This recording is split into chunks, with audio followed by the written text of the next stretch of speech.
Bienvenue à toutes et à tous. Aujourd'hui, on va continuer la lecture du Srimad Bhagavatam. Nous sommes au 3e chant, chapitre 3, verset 15. Om Namo Bhagavate Vasudevaya.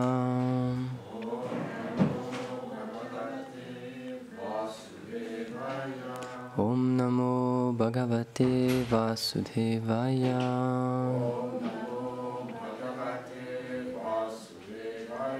Om Namo Bhagavate Vasudevaya.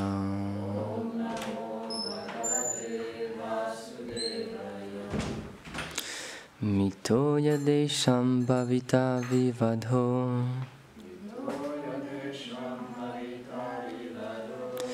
Madhva mata damra vilochanam.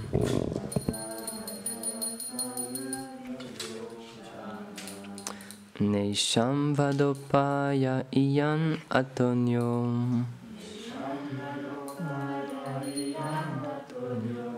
Mayudhyatenta dadate svayam smam.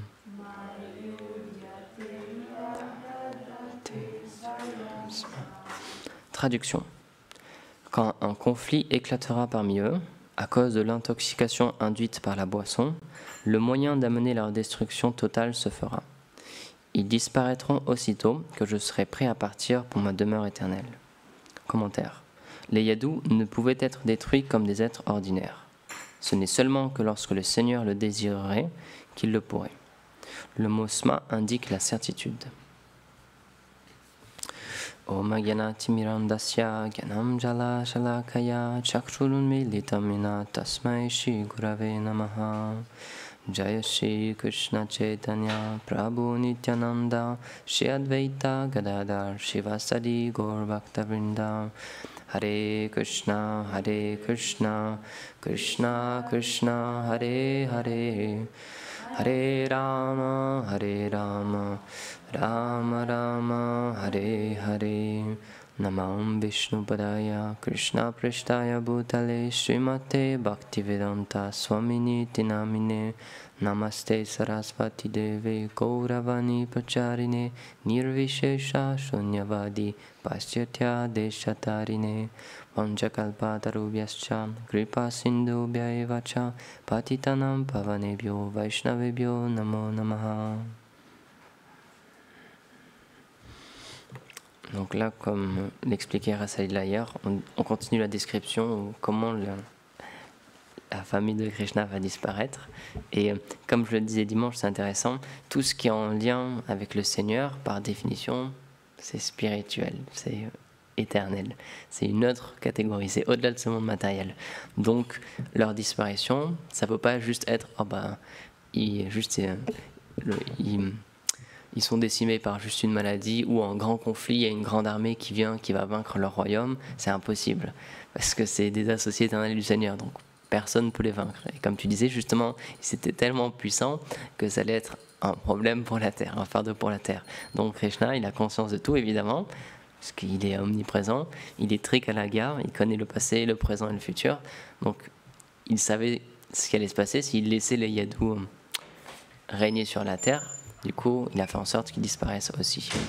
Et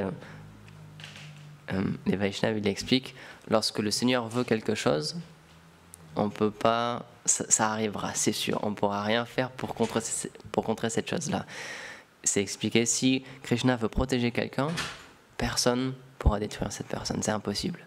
Et si quelqu'un doit mourir par la volonté du Seigneur, alors on peut faire tout ce qu'on veut, c'est sûr que sa mort va venir. Donc de la même manière, là, il a fait en sorte que toute cette dynastie, elle disparaisse. Et donc c'est pas qu'il y en a un qui a réussi à survivre, non, ils ont tous disparu. Parce que le Seigneur, quand il fait quelque chose, il le fait vraiment bien. Nous, dans ce monde, encore une fois, c'est pour ça que ça peut être difficile d'appréhender le concept de Dieu, parce que c'est quelqu'un qui est parfait et qui ne fait jamais d'erreur. Mais dans ce monde, ça n'existe pas. On fait tous des erreurs, même si on ne le veut pas, même si c'est inconsciemment, même si on veut bien faire, on est tous, c'est un des 4 défauts de l'âme conditionnée, c'est qu'on est sujet à faire des erreurs, à se tromper, et aussi à tromper autrui. Bon, ça c'est autre chose, mais on est sujet à l'erreur. Donc spécialement, comme Gourdel le répète souvent, dans l'âge de Kali, on va tous faire des erreurs. C'est inévitable. C'est impossible que quelqu'un ne fasse pas d'erreur. C'est absolument impossible. Parce que d'autant plus, encore une fois, dans cet âge maintenant, on a tellement peu de qualité, où tout est beaucoup plus difficile. On est tous liés à faire des erreurs. On est voués à faire des erreurs. C'est impossible de ne pas faire. Mais le Seigneur suprême, lui, parce qu'il est hors justement de ce monde matériel, et même quand il descend, c'est expliqué, il ne touche pas ce monde matériel, il n'est pas sujet à l'influence de Maya, de l'illusion, ou du temps, ou de l'énergie matérielle. Donc lui, il est au-delà de ces règles-là. Mais c'est pour ça, encore une fois, ça peut être difficile à comprendre. Et lorsque Krishna vient, et qu'il a l'air, en plus d'agir comme un être humain ordinaire, il prend naissance, il grandit, ensuite il prend des responsabilités, il devient un roi, il mène Arjuna à la bataille sur son chariot. C'est comme un être humain ordinaire, en fait. Et c'est pour ça que, malheureusement, beaucoup de personnes interprètent la Bhagavad Gita en disant que oui, là on parle de Krishna, mais c'est juste un conducteur de char. C'est juste un grand roi parmi d'autres. Et ensuite, il est mort, il a disparu, et puis voilà. Mais c'est ça la puissance du Seigneur, et pourtant il le dit lui-même dans la Bhagavad Gita, justement, je me cache aux yeux des insensés, des personnes qui ne veulent pas le voir. Il respecte ce désir-là et il se cache d'eux, même s'ils l'ont juste en face de lui. Donc c'est pour ça que Krishna, on dit, c'est le plus grand des trompeurs, c'est le plus grand magicien, parce qu'il peut rendre l'impossible possible, et quelque chose qui a l'air super simple, il peut le rendre absolument impossible. Donc c'est pour ça que pour comprendre le Seigneur, Srila Prabhupada il explique ça, pour comprendre Dieu puisqu'il est au-delà de nos capacités, la seule manière pour le comprendre, c'est de faire comment lui, il veut, de suivre la méthode que lui-même, il donne. Parce que nous, par notre propre méthode, par nos propres sens, on est tellement limité, comme je disais, on a tellement de mal juste à appréhender ce monde, ou même parfois nous-mêmes, parfois on peut avoir des problèmes mentaux, notre corps il peut être dans des situations très difficiles ou avoir des maladies très graves, et rien que ça, on lutte juste pour nous se maintenir en vie. Alors, c'est insensé de dire moi je vais pouvoir comprendre Dieu qui est la source de toute la création. C'est juste complètement au-delà de nos capacités. Donc c'est pour ça que la seule manière de le comprendre, c'est de faire comment lui il demande de faire. Prabhupada il explique, si vous essayez de challenger Dieu en essayant de, si vous lui demandez quel est ton nom, parce qu'on parle souvent du nom du Seigneur qui peut révéler ses noms, il nous dit Dieu, il n'est pas du tout dans l'obligation de nous répondre. Parce que nous, on est tellement petit, on est tellement infinitésimal. Si on lui dit Dieu, maintenant tu vas me répondre et tu vas me dire quel est ton nom, etc. Pourquoi est-ce qu'il le ferait? Il n'a juste absolument aucune obligation. On est tellement tout petit, tout infinitésimal. Donc il dit c'est pour ça, c'est pas une bonne mentalité de vouloir challenger Dieu et le forcer à faire des choses. Parce qu'il n'y a rien qui l'oblige. Il est spirituel, il est au-delà de notre petite puissance à nous. Mais si on le fait, on essaie de se connecter à lui de la manière dont lui, il le demande, comment il l'explique dans la Bhagavad Gita par exemple, le processus qu'il explique à Arjuna, si on fait de cette manière-là, puisque c'est ça la manière autorisée, c'est ça que lui, il demande de faire, alors là, très facilement, on peut l'atteindre. Et on parlait de ça avec Bhavani Gopi, c'est ça qui est parfois difficile à appréhender, c'est que ce monde matériel, c'est comparé à un océan, parce que l'énergie matérielle, elle est insurmontable. Parce que c'est une énergie du Seigneur, encore une fois, donc elle est toute puissante aussi, parce qu'elle vient du Seigneur, et si on essaie de se débattre par nous-mêmes dans un océan, si on est au milieu de l'océan Atlantique, et qu'on essaie de rejoindre une des deux côtes, ça va être impossible. Il y a tellement de vagues, tellement de remous, on a tellement peu de force, tellement peu d'énergie, et il y a une distance tellement grande à parcourir, c'est impossible, c'est pas possible. Mais si on prend refuge dans le Seigneur suprême, c'est expliqué, ce grand océan matériel, il réduit en taille, et il devient tout petit, comme juste une petite flaque d'eau, une petite goutte d'eau qui continue dans l'empreinte du sabot d'en haut sur la terre. Et donc là, c'est super simple. On a juste à enjamber, même pas beaucoup d'efforts à faire. Juste on lève un petit peu notre pied et on passe par-dessus cette petite flaque. Donc cette même situation, ce monde matériel, ça peut être absolument insurmontable, ça peut être la détresse totale, impossible, ou ça peut devenir extrêmement simple.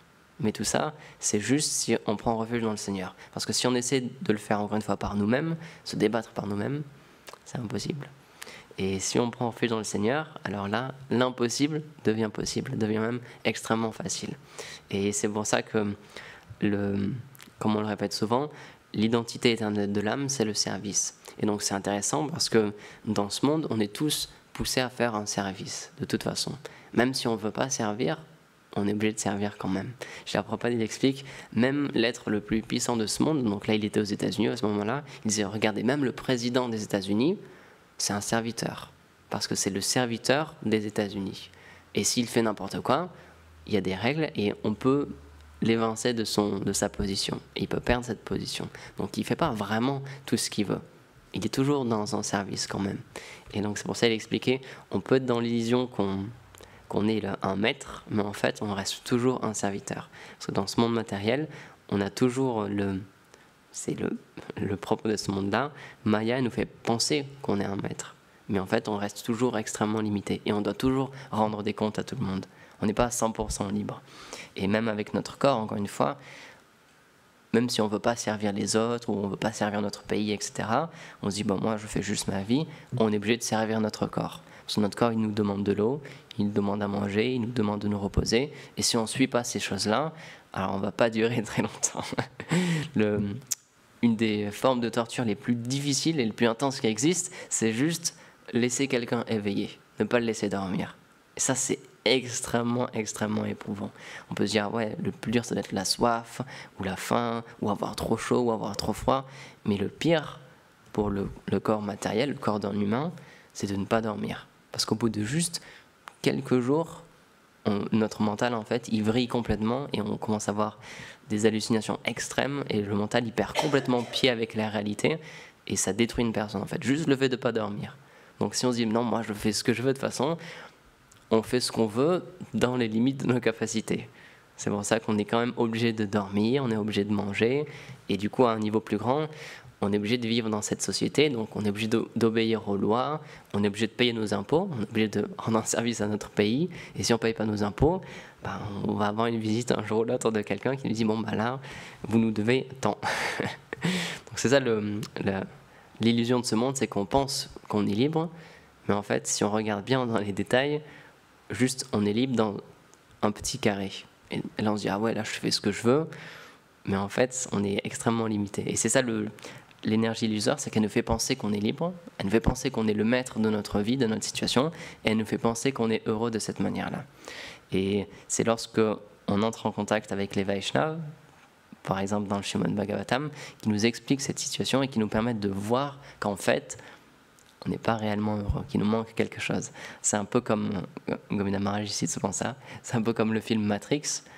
Une fois qu'on nous a ouvert les yeux, une fois qu'on nous montre réellement ce que c'est ce monde matériel et qu'en fait, on pensait être heureux mais on ne l'était pas vraiment, là après on commence à comprendre que ouais, il doit y avoir autre chose que ça. Et c'est pour ça que la connaissance spirituelle, c'est extrêmement important à cultiver et c'est extrêmement important de la cultiver dans une association, dans une bonne association, avec des personnes qui, eux, vivent déjà sur un autre plan, sur une autre réalité. Parce que puisque eux, ils goûtent autre chose, ils peuvent nous parler de cette autre chose-là. Parce que nous, encore une fois, on reste juste avec notre expérience, comme dit Gurudev, on apprécie juste ce qu'on connaît, et notre plus grand bonheur, c'est celui que nous, on a expérimenté, et donc on cherche juste à reproduire ce bonheur-là. Mais un Vaishnav, quelqu'un qui a réalisé sa réalité éternelle, qui connaît sa relation avec Dieu, qui peut vivre sur cette plateforme-là, ou, comme dit Gurudev, quelqu'un qui est qualifié, c'est-à-dire qu'il a expérimenté au moins une fois cette plateforme transcendantale, alors lui, il peut nous parler de quelque chose d'autre.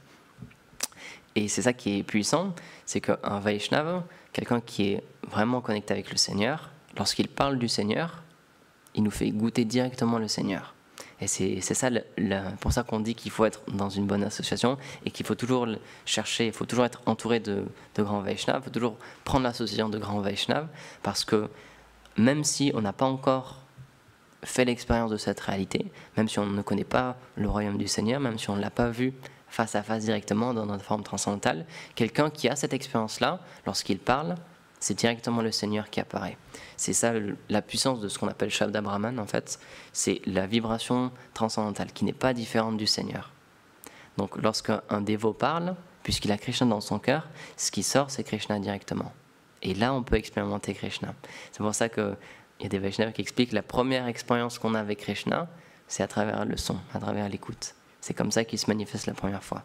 Et c'est pour ça que dans notre âge, spécialement maintenant, le plus important pour nous, c'est le chant du Saint-Nom, parce que c'est le Seigneur qui se manifeste dans cette vibration-là, et il est extrêmement facile à conquérir comme ça, à recevoir comme ça. Dans les autres âges, on devait faire soit beaucoup d'austérité, soit faire l'adoration parfaite de la déité, des choses qui sont extrêmement difficiles maintenant, voire impossibles, mais c'est pour ça que dans cet âge-là, il y a une concession qui est faite.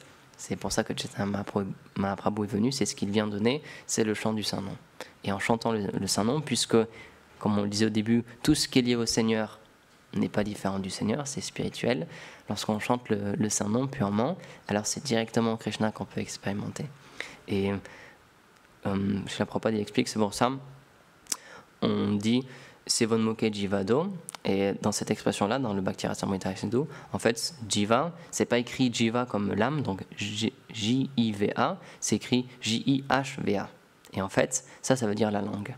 Parce qu'en fait, notre premier contact avec le Seigneur, c'est à travers la langue et les oreilles, c'est à travers le chant du Saint-Nom, lorsqu'on chante ces noms. Parce que c'est ça, encore une fois, qui est très spécial, c'est que c'est pas différent de lui. Parce que le Seigneur est tout-puissant, il peut se manifester où il veut, de la manière dont il le veut.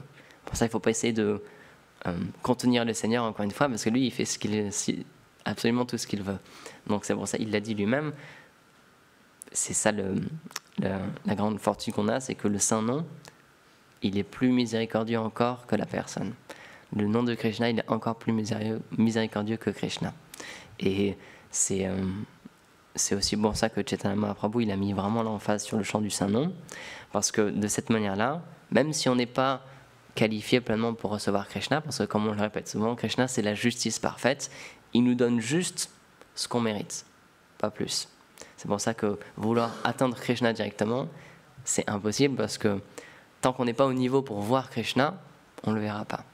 C'est pas qu'au bout d'un moment on va dire ah bon, je vais être miséricordieux, je vais apparaître à cette personne-là. C'est pas comme ça que ça marche. C'est pour ça que Prahlad Maharaj il explique la seule manière d'obtenir Krishna, c'est qu'un dévot du Seigneur, un Vaishnav, nous donne Krishna.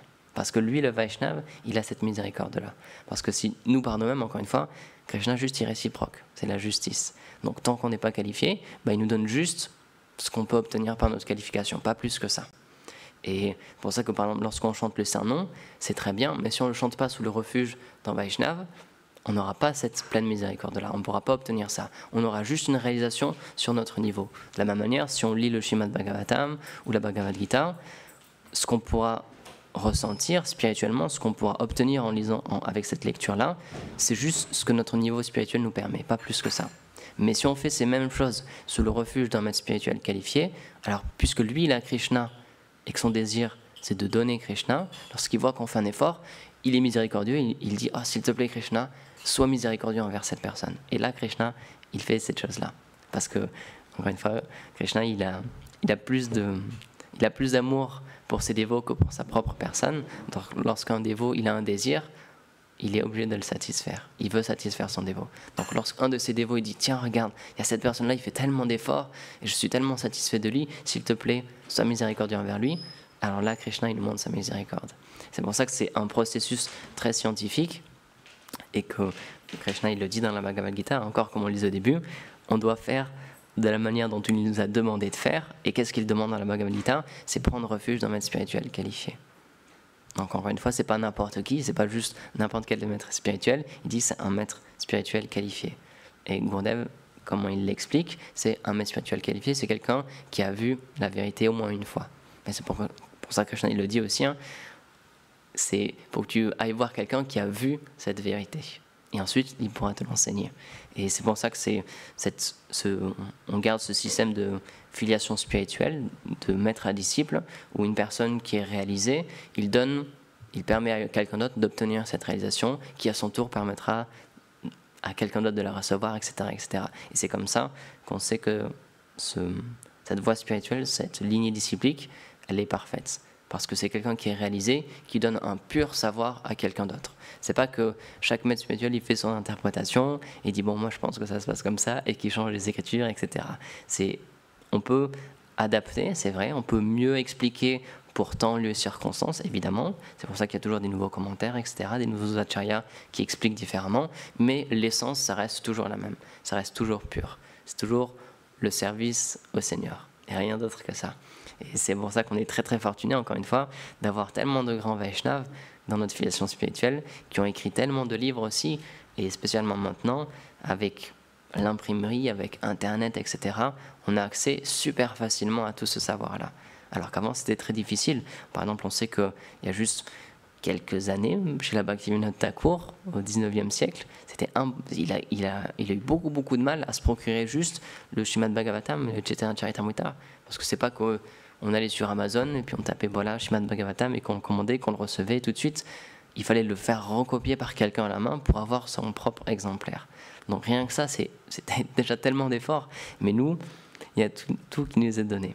C'est encore plus facile. Donc on a absolument aucune excuse. Parce que tout est vraiment... C'est ça en fait la spécificité de cet âge de Kali, c'est que même si tout est plus difficile, parce qu'encore une fois notre mental il est incontrôlable, nos sens ils sont encore plus incontrôlables que dans les autres âges, pourtant on a accès à la plus haute miséricorde. On a la méthode la plus facile, le chant des saints noms, et on peut avoir l'association de tellement de grands Vaishnavas, que ce soit en physique ou avec Internet, à travers des audios, des conférences, leurs livres, etc. On a toute la miséricorde, elle est vraiment apportée. Alors qu'avant, encore une fois, il fallait se déplacer, il fallait aller dans une autre ville pour voir les grands Vaishnavas. Par exemple, on sait que l'Inde, c'est très très grand. Et lorsque certains Vaishnavas devaient aller à Vrindavan ou à Jagannath Puri, c'était des semaines et des mois de voyage. Et encore, c'était pas sûr qu'on arrive au bout parce que c'est... avec Rasamani, on lisait ça. Je sais plus dans quel livre c'était. Je sais plus si c'est un livre sur le puja ou quelque chose comme ça. Il y avait une procédure qui était expliquée si notre maître spirituel il se fait manger par un tigre sur la route d'un pèlerinage. Parce qu'en fait c'était tellement courant que si ça vous arrive, il faut faire ça. Parce que ça arrivait en fait. Un maître spirituel dit je vais à telle ville ou je vais à tel endroit, mais les routes étaient tellement dangereuses qu'on n'était même pas sûr qu'il arrive à destination. Et je crois que c'était pour un samadhi. En fait, c'était expliquer quoi faire si on n'a pas la dépouille de notre maître spirituel parce qu'il s'est fait manger sur la route quelque part et on n'a pas retrouvé son corps. C'était, encore une fois, c'était tellement plus difficile, c'était tellement plus dangereux. Et maintenant, tout est tellement facile. On a accès à tellement de choses tellement facilement. Donc c'est pour ça que c'est un paradoxe, mais dans le service de dévotion, il y en a beaucoup. Même si cet âge, c'est extrêmement dur d'être un spiritualiste, en même temps, c'est extrêmement facile. En même temps, on a le plus de facilité. Et c'est ça aussi la puissance du service de dévotion. Comme je le répète souvent, la bhakti, elle est indépendante, elle n'est pas matérielle. Donc, peu importe ce qui se passe autour matériellement, la bhakti, elle prévaudra toujours. Elle sera toujours plus forte que tous ces obstacles-là. Donc, peu importe notre éducation, qu'on ait de l'argent ou pas, qu'on soit même handicapé ou pas, ou qu'on aime lire, ou même qu'on ne sache pas lire, peu importe en fait, on peut toujours offrir un service au Seigneur. Et c'est pour ça qu'on utilise ce mot-là pour définir notre philosophie, c'est le service de dévotion. Parce qu'encore une fois, puisque c'est la nature de l'âme, c'est juste qu'on a oublié pour qui faire un service. Parce que comme je le disais au début, on est voué à servir. Que ce soit notre corps, les membres de notre famille, notre pays, etc. On est obligé de servir, c'est dans notre nature. Et même un enfant, il a cette nature-là. Par exemple, un enfant, lorsque sa mère est cuisine, il a envie d'aller l'aider en cuisine, il a envie de... Comme on l'explique avec Krishna, il a envie de porter les chaussures de ses parents pour leur apporter. Il y a cet élan de vouloir faire quelque chose pour les personnes que l'on aime, c'est naturel. Donc cette chose-là, encore une fois, c'est un bon élan, parce qu'on est fait pour servir, pour offrir quelque chose. Mais c'est juste qu'on a oublié à qui offrir cette chose-là. On dirige mal en fait notre nature, qui est de servir. Et c'est pour ça que le service de dévotion, ça s'appelle le service de dévotion, parce qu'on offre un service au Seigneur. Et il y a une histoire intéressante que Srila Bhaktisiddhanta il explique. C'est dans son livre, c'est Upadesha Upakhyanē. C'est plein de petites histoires en fait, un recueil de petites histoires. C'est disponible en PDF sur Internet. Et dans une de ces histoires-là, il prend l'exemple de... Donc c'était en Inde, une mère. Elle voulait une bonne éducation pour son enfant. Donc elle a travaillé très durement pour avoir un petit peu plus d'argent que ce qu'elle avait pour pouvoir payer un professeur particulier pour son fils. Et donc, son fils grandissait, il était avec ce professeur-là, et un jour, elle passait à côté de là où son enfant faisait ses études, et elle a entendu le professeur qui lui disait un problème de maths, et comme on connaît, il dit « Prenons un triangle qui s'appelle ABC ». Et donc, quand elle a entendu ça, tout de suite, elle est rentrée dans la pièce, elle est rentrée dans la salle de classe et en colère, elle a commencé à châtier le professeur. Elle dit quoi? Mon fils, c'est un grand maintenant et je vous paye tout cet argent pour que juste vous lui enseignez A, B, C, alors qu'il sait lire et il sait écrire depuis tellement d'années déjà. Il dit tout ce que je fais là, tout mon argent, c'est complètement gâché. Et sans laisser le temps au professeur d'expliquer quoi que ce soit, elle a pris son enfant et elle a sorti. Elle a dit plus jamais je vous paierai pour instruire mon enfant. Et donc chez la Bhaktisiddhanta, il prend cet exemple, cette histoire et il dit ça c'est la mentalité justement d'une personne plus impersonnaliste ou matérialiste. Il pense que les bases, on en a besoin juste au début. Donc le fait d'apprendre à écrire, le fait de connaître les lettres ABC, c'est juste pour le début. Et après, on n'en a plus besoin. Mais il explique le service, parce qu'on peut penser de ça, ouais, moi j'ai pas envie de servir, j'ai déjà tellement servi dans ce monde matériel et j'ai récolté tellement de problèmes en servant des personnes ingrates, des personnes envieuses, etc. J'ai plus envie de servir. Maintenant, je veux juste être dans la félicité, je veux juste profiter, mais je veux plus servir. Donc, il explique ça, en fait, c'est une mauvaise mentalité parce que éternellement, notre plus grand bonheur, justement, c'est de servir la personne suprême, la personne parfaite. Parce qu'à travers ce service-là, puisque lui, il est parfait, il peut parfaitement réciproquer avec ça. Et on obtiendra notre satisfaction. Et il dit, en fait, c'est comme penser qu'un grand écrivain, par exemple, qui écrit des très belles poésies ou de très beaux livres, ah ben, il utilise ces bases-là. Juste les lettres A, B, C, etc.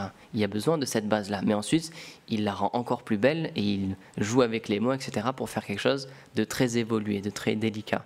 Et c'est pour ça que le service de dévotion, le service, ce sera toujours présent. Que ce soit au début, en tant que nous maintenant, en tant que sadhaka, on pratique la sadhana bhakti. Donc c'est le fait de suivre des règles spirituelles et aussi offrir un service à notre maître spirituel, à notre filiation, etc. Mais dans le monde transcendantal, on va continuer à offrir un service. Ce sera différent, ce sera envers le Seigneur et ses associés directement, mais ce sera toujours un service, parce que c'est la nature de l'âme, c'est la nature d'être un petit servant ou un petit serviteur. Et c'est comme ça en fait qu'on obtient notre satisfaction, parce qu'encore une fois, on sert la source de l'amour. Donc qu'est-ce qu'on obtient en échange? On obtient le pur amour, on obtient la pleine satisfaction. Et c'est pour ça qu'il ne faut pas essayer de comparer à quelque chose de matériel, parce qu'encore une fois, matériellement, c'est très limité. Lorsqu'on sert quelqu'un, peut-être qu'il va être heureux avec nous, qu'il va réciproquer, mais peut-être qu'au bout d'un moment, cette personne-là, on va faire tellement d'efforts pour elle, et elle va complètement nous rejeter, ou elle va être dure envers nous. Donc, on a ces appréhensions-là, en fait. Comme on le dit souvent, lorsqu'on dit que Dieu, il a des qualités, et que c'est une personne, et qu'il a des sentiments, ça peut être difficile à comprendre, parce que quelqu'un qui a des qualités et des sentiments, dans ce monde, on en connaît, mais personne n'a des pures qualités. Personne n'a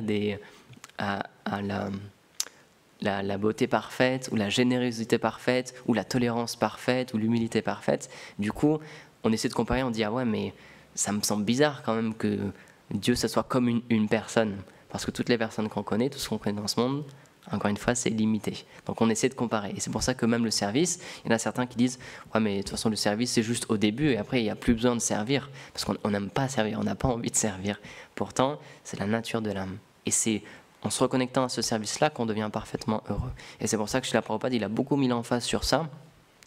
Certes, il a donné des règles, mais il a simplifié beaucoup de choses pour qu'on puisse pleinement s'engager dans notre service. Et qu'on ne soit pas juste, encore une fois, en tant qu'occidentaux, qu'on ne soit pas bloqué par toutes ces règles-là. Qu'on n'ait pas juste « Ah, est-ce que je peux faire ça ou est-ce que je ne peux pas ?» et qu'on prenne trop de temps à réfléchir sur ces sujets-là. Lui, tout ce qu'il voulait, c'est qu'on soit engagé. Et c'est pour ça que très tôt, à beaucoup de ses disciples, qui pourtant n'étaient pas forcément très qualifiés, il leur demandait d'ouvrir des temples, de faire d'autres dévots, de parler, de distribuer le Bhagavatam, la Bhagavad Gita, etc. C'est des choses extrêmement élevées, il faut être très qualifié pour faire tout ça. Et pourtant, il a engagé toutes ces personnes-là. Ou même l'adoration de la déité, encore une fois, il connaissait vraiment pas grand-chose à l'époque. Donc des fois, il faisait des erreurs, des choses qui, aux yeux des Écritures, sont des erreurs, mais il les a engagées, parce que le principal, c'est d'être engagé dans le service.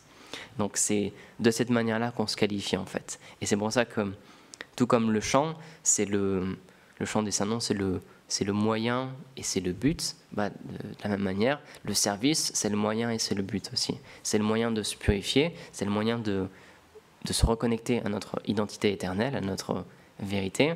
Et pourtant, c'est aussi notre but. Parce qu'à la fin, dans le monde spirituel du Seigneur, on sera engagé par ses associés pour lui offrir un service. Donc c'est lié en fait. Et c'est pour ça que par exemple le principe, parce qu'on dit souvent que ce monde matériel, c'est juste un reflet perverti, certes, mais c'est un reflet du monde spirituel. Donc, tout ce qui existe dans le monde matériel, c'est que ça existe dans sa pureté dans le monde spirituel. Donc, c'est pour ça que, par exemple, le système de filiation spirituelle, le fait de prendre refuge d'un maître spirituel et de suivre ses instructions et de faire comme il nous explique comment on doit faire, ça se retrouve dans le monde spirituel aussi. Il y a ce qu'on appelle des chefs de groupe, des personnes qui engagent d'autres dévots, d'autres âmes spirituelles dans le service de Radha et Krishna. C'est pour ça que les Vaishnavas nous expliquent, c'est pas que lorsqu'on est dans le monde spirituel, à Goloka Vrindavan par exemple, c'est pas qu'on sert directement Radha et Krishna. C'est qu'on sert quelqu'un qui sert Radha et Krishna. Et on offre notre petit service de cette manière-là. C'est pas qu'on a la prétention de dire, bah moi, je vais agir directement avec Radha ou Krishna.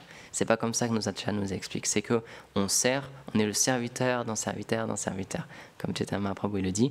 Et de cette manière-là, on est engagé par quelqu'un. C'est pour ça que ce principe-là de maître spirituel, c'est pas juste que bah maintenant j'ai besoin d'un maître spirituel parce que voilà, mais après dans le monde spirituel, je fais ce que je veux. C'est qu'encore une fois, on sera sous la juridiction de quelqu'un qui va pleinement nous expliquer qu'est-ce qu'on peut faire pour satisfaire le couple divin. Donc c'est pour ça que tout est lié en fait. Les choses qu'on fait, même au tout début de la sadhana bhakti, de la pratique du service de dévotion, en fait, ça existe aussi dans son éternité, dans sa réalité, dans le monde spirituel. Donc c'est pour ça que toutes les règles qu'on nous demande de suivre, tout ce qu'on... pas vraiment les règles, mais la manière d'agir en tant que dévot, en fait, en tant que pratiquant, ça aura aussi son utilité dans l'éternité. C'est pas juste que là on fait des choses mais qu'après ça va servir à rien, c'est juste qu'on va continuer à faire ces choses-là, mais sur une plateforme qui sera purement transcendantale. Parce qu'en ce moment on fait du service, et parfois on est bien connecté quand on fait notre service, on arrive à penser au Seigneur, mais parfois malheureusement on le fait un peu machinalement, par habitude, etc. Mais le but c'est de quand même continuer à le faire, parce qu'un jour on fera ce même service-là, mais comme l'explique Gurudev, en même temps on sera à Vrindavan et on fera notre service éternel. De la même manière que, par exemple, maintenant on peut chanter nos tours, et des fois c'est très facile, on est très inspiré, puis des fois c'est un peu plus difficile, on a du mal à recadrer notre mental, mais une fois qu'on sera parfaitement qualifié, lorsqu'on chantera nos tours, directement on sera dans le monde spirituel et on offrira notre service aux associés et à Radha et Krishna. Donc c'est pour ça que c'est pas qu'au début on fait des choses et qu'après on les laisse parce que ça sert plus à rien. C'est que dès le début il faut faire attention à ce qu'on fait, au service que nous donne notre maître spirituel, à l'instruction qu'on reçoit aussi de chanter notre japa, parce que c'est ces choses-là qui vont nous apporter le but en fait. C'est ça qui vont nous permettre d'atteindre le but. C'est pas que bon là on le fait parce qu'il faut le faire, voilà, mais après je vais laisser tout ça tomber. Les dévots ils continuent toujours de chanter leur tour. C'est pas qu'au bout d'un moment j'ai plus besoin de chanter moi et j'arrête de chanter et juste je fais mon service ou juste je médite. Les Vaishnavas, les grands Vaishnavas, c'est pas du tout l'exemple qu'ils nous ont donné. C'est qu'on continue de faire comme on nous demande de faire. Encore une fois, pour terminer, je vais faire ce point-là. Krishna, encore une fois, si on veut atteindre Krishna, c'est très très simple, mais il faut faire comme lui le demande. Si on essaie de le faire par notre propre méthode, on obtiendra juste ce qu'on mérite. Et encore une fois, vu qu'on est très peu qualifié, malheureusement, on n'obtiendra pas grand-chose. Mais si on fait comment lui le demande, comment ses purs dévots le demandent, alors là, ce sera extrêmement simple de progresser. Donc voilà, je vais m'arrêter ici, parce qu'il est l'heure. Grantara Srimad Bhagavatam ki jai, Srila Prabhupada ki jai, Gaur Premanande Hari Bol.